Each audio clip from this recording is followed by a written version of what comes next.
થોડું વાંચન છે એટલે સાહિત્યનો માણસ તો એ જ સાહિત્ય મને આ વિશ્વભાઈ પાસે દોરી ગયું. નથી હું નેતા, નથી અભિનેતા કે મને ભાષણ આવડે, નથી હું સંત મહાત્મા, નથી પ્રોફેસર કે મને પ્રવચન આવડે, પણ જ્યારે મારા આદિવાસી સમાજ માટે, આદિવાસી પ્રજા માટે, લોકો માટે જ્યારે બોલવાના બે શબ્દોની વાત મળે ત્યારે મને એ બે શબ્દોનો સંગ ગમે, એનો સહવાસ ગમે, એની શરણે મને ગમે. આપણે છેલ્લા ઘણા સમયથી જોહાર જોહાર, જય જોહાર જોહાર એવું સાંભળતા આવ્યા. તો આજે મને મન થાય કે આ જોહાર એટલે શું એના પર હું નાનો પ્રકાશ પાડું, જે મારી સમજ છે.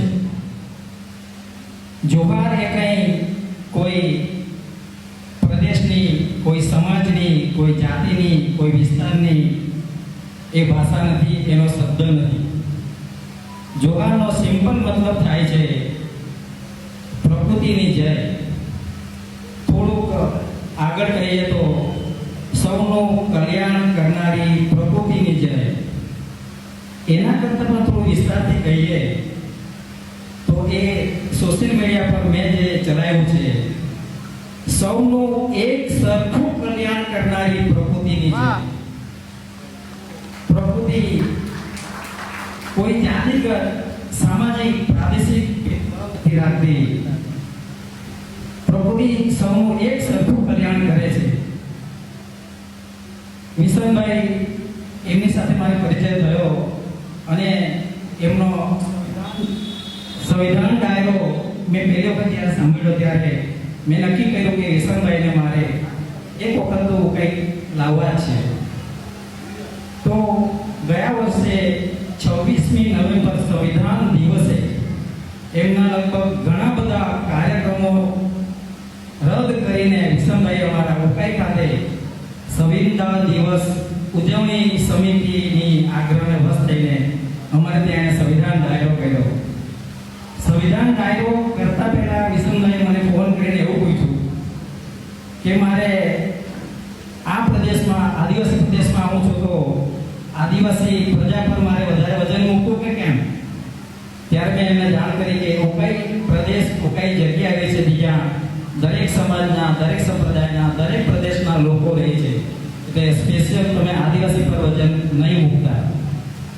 અત્યારે મને કહેતા આનંદ થાય છે કે આ જે ગીતની રચના છે એ ઉકાઈ સંવિધાન ડાયરામાં ગાવા માટે એમણે રચના કરેલી. તો અમે જમવા બેઠા હતા અને મેં કહ્યું કે અહીંયા આદિવાસી ગીત હમણાં નહીં મૂકતા, કારણ કોઈને એવું થાય કે આ સંવિધાન દિવસ અને તમે આદિવાસીનું એક વધારે પ્રભુત્વ જણાવી ગયા અને મૂકી ગયા. પણ મારે એ સંવિધાન ગીતના બે શબ્દો સાંભળવા છે. તો વિજયભાઈ ચૌહાણના એમના ઘરે અમે જમવા બેઠા હતા અને એમણે બે શબ્દો મને ગાઈ સંભળાવ્યા. પછી મને લાગ્યું કે ના, આ ધરતી દરેક પ્રજાતિની, દરેક સમાજની, દરેક સંપ્રદાયની હોય, પણ વિશનભાઈએ આ ના બે વાક્ય, બે રીતિ તો ગાવી જ પડશે અને ઉકાઈમાં બે રીતિ ગાયેલી. ભલે ઉકાઈમાં એનું લોન્ચિંગ ન થયું, પણ આ જે ધરતીનું ખરેખર એક વિદ્રોહી લડાયક ધરતી ગણું છું, એ ધરતી પર જ્યારે લોન્ચિંગ થયું છું એનું મને સવિશેષ આનંદ છે. એનો પણ આનંદ છે કે એનો હું સાક્ષી બન્યો છું. વધારે વાત નહીં કરું, પણ એક પ્રતિક વાર્તા કરીને હું મારું વક્તવ્ય પૂરું કરીશ કે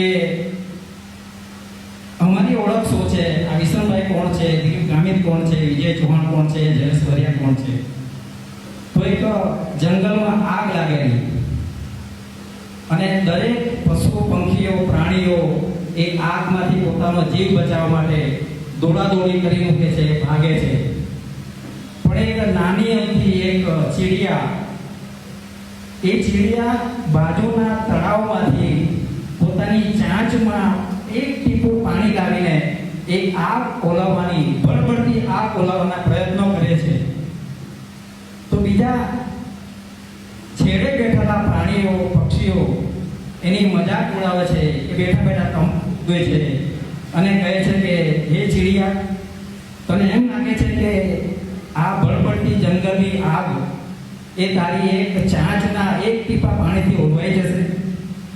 ત્યારે એ ચીડિયાએ જે વાત કરેલી, જે જવાબ આપેલો, એ જવાબ તમે અમારો જવાબ માનજો, આ વિશમભાઈનો જવાબ માનજો, વિજયભાઈ ચૌહાણનો જવાબ માનજો, આ જયેશભાઈ વરિયા સાહેબનો જવાબ માનજો.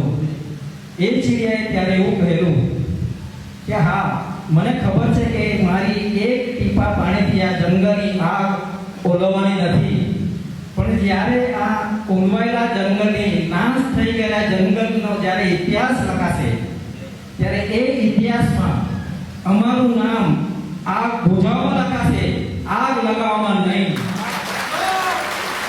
બસ અમે અમારા નાના મોટા પ્રયત્નો કરીએ છીએ, તમારા જેવા લોકોનો આવો સહકાર મળે છે, તેથી અમને અમારી ચેતના, ઉર્જા વધે છે. આભાર. Thank you.